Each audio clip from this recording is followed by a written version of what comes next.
let's talk about you again. I would love to hear what has been for you the hardest thing since you are CEO of Peugeot. What has been your main challenge? Since I've been the CEO of Peugeot, what's been my main big challenge?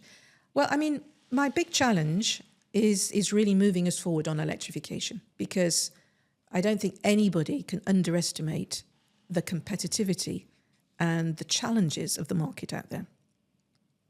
With whatever, the Chinese coming in is one of a challenge. And so therefore, the biggest challenge is making sure that we can really react. And I guess the challenge is, and it goes back a little bit to the skills, is what do we expect of people these days? Is we expect agility. We have to be very flexible. So we have to make sure that if something's not working, we change it quickly. You haven't got time. No longer is the Titanic where you're desperately waiting for the iceberg and you're trying to avert from it. No, now you have to be very, very agile. So I think probably my biggest challenge and opportunity, I could say, is the electrification and pushing through technological change, like the hypersquare that we were talking about, because I need that innovation. I need that innovation to be able to ensure that I attract the new customers. I talked about attracting younger customers. We've done so much research on those younger customers and what they're looking for. And I know that we need to do this, and we need to change the way that we come to the market, more social media, more third-party content and what have you. So I think that's my biggest challenge. But do I not sleep at night because I worry about it? No, of course not, because I know that I've got a great team and we'll be able to do it. But I think that's the biggest challenge for manufacturers today. And how do you amplify the agility in such a group? What do you do to improve the agility of the group? Well, you reduce the number of meetings you have. Okay. Yeah. I think there's a lot of things, because it's all about motivating people as well. And, I think it's very important that you simplify things, because the more meetings you have, the more complicated your organization is, the more your governance will be bureaucratic. Yeah. So what we try to do in Peugeot is we have a very simple governance, and it's a very simple governance. We have a limited number of hierarchy, and we have ensuring that we've got this ability to be able to be agile and flexible. So I think that's important. I mean, I'll give you an example.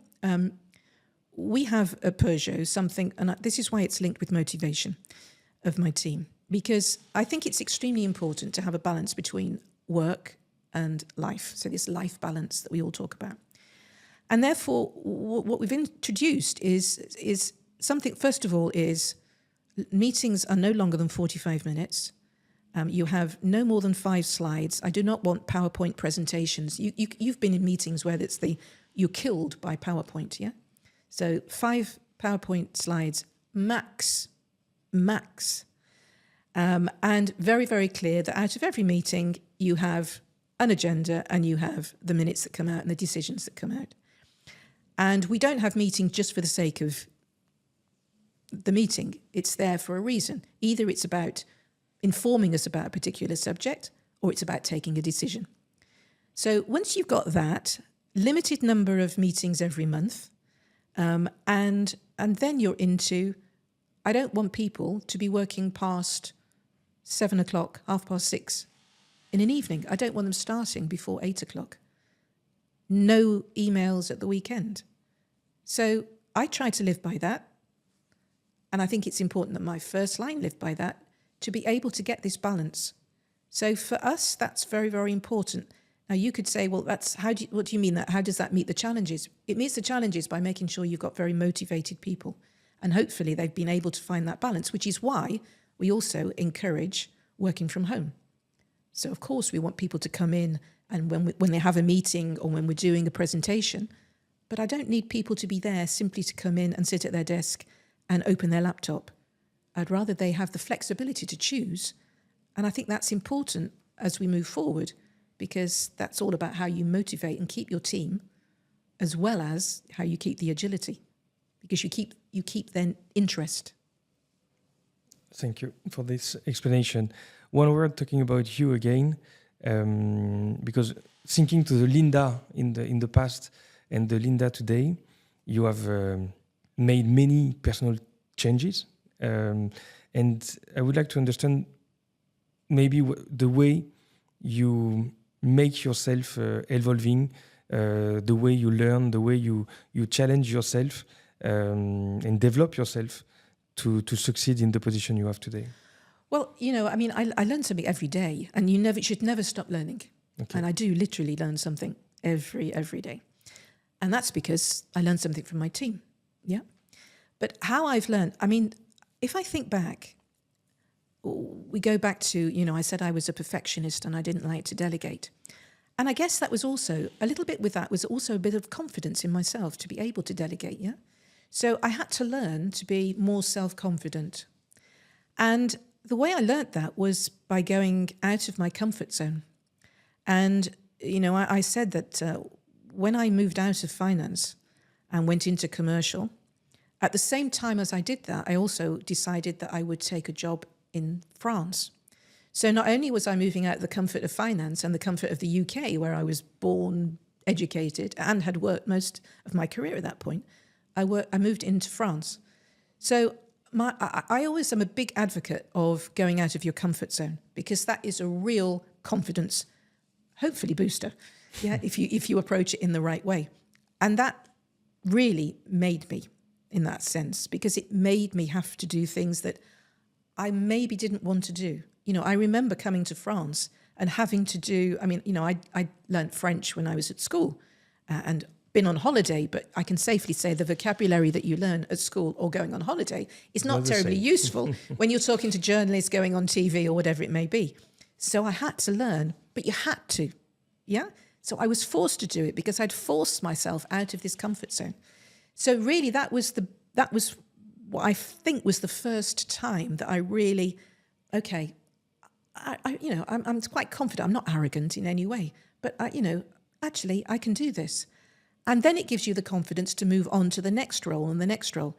And, I always go back to when you said, what did you think when Carlos offered you the Peugeot CEO? Actually, it was before, when I was offered the Citroën one, that actually was the biggest move in my career, because I'd been in charge of the UK, a market for Citroën. And suddenly he rings me and asks me if I would be the brand CEO worldwide, which is like 3 steps up. So the learning curve was enormous. And true to form, he asked me and immediately I said yes. And he said, well, I think maybe you should take, 36 hours to have a think about it. And of course, you put the phone down, and then that's back to what we just said at the beginning of this, was you then think, my God, then the self-doubt comes into your mind. Can I do this? And then you say, no, I can do this. But that was the biggest learning curve, because I went into that role knowing about finance, knowing about commercial, but knowing absolutely nothing about engineering. Indeed. Absolutely nothing about engineering. And then you have to have confidence to be able to ask the stupid questions. So I asked the chief engineer, can you explain to me how a hybrid engine works versus an electric engine, how it works? And you have to have the confidence to ask the stupid question sometimes. But that's quite difficult to do when you get to that level. Indeed. Yeah. But if you don't, you will never learn. So I've learned that, sometimes I ask the stupid questions, but that's what you have to do. And that's about having confidence in yourself and being your willing to learn. questions are the same of many people. And they just don't want to ask them. Indeed. Yeah.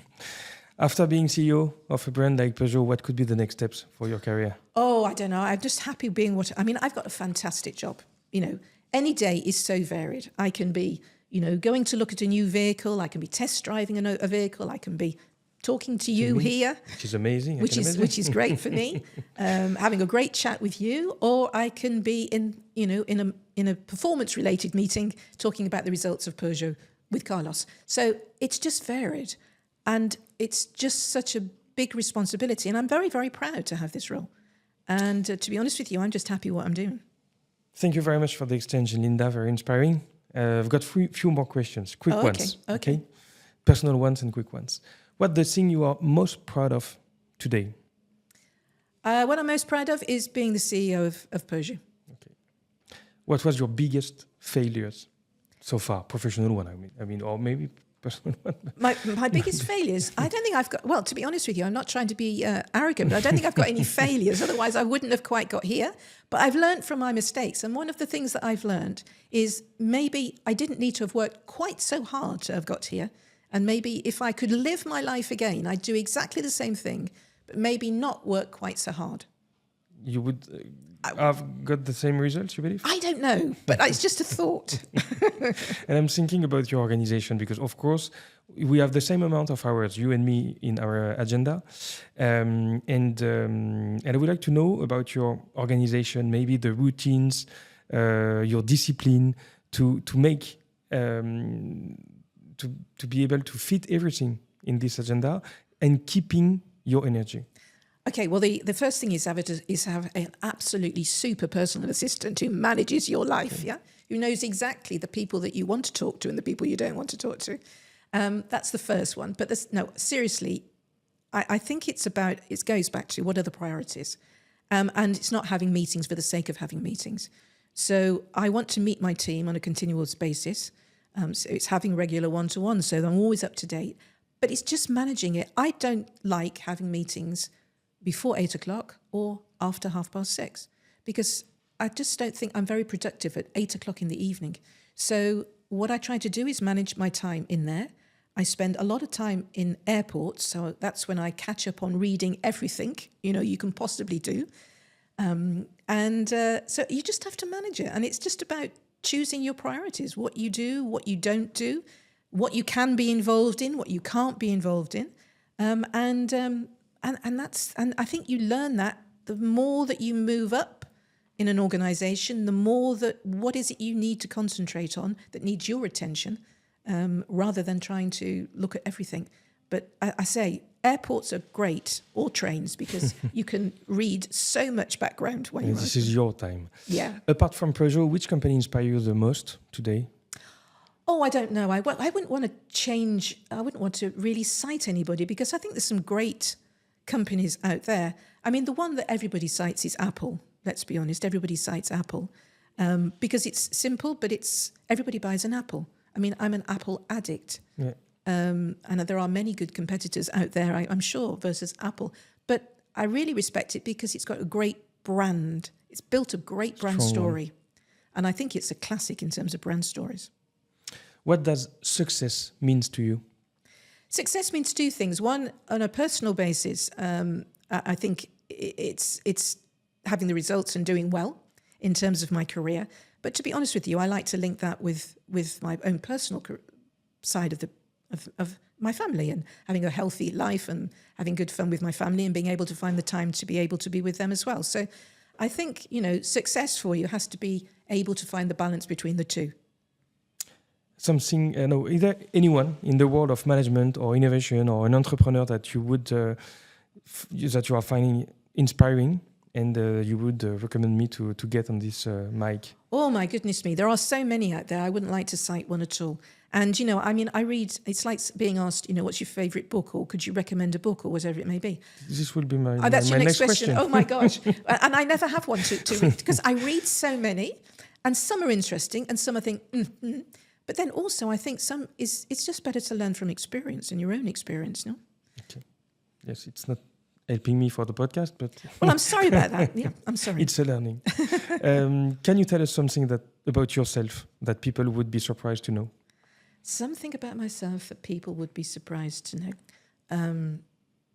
Well, people would be surprised to know that when I was younger, I was a qualified ballet teacher. You were? I was a qualified ballet teacher, okay. A dancer. Okay. And I always wanted to be a dancer. I mean, I started dancing when I was 3 and I wanted to be a ballerina. But unfortunately, I was too short and too fat. So it was never going to work. But that was my dream. If I couldn't have been the Peugeot brand CEO, I would have liked to have been a ballet dancer, but it was never going to be with my figure.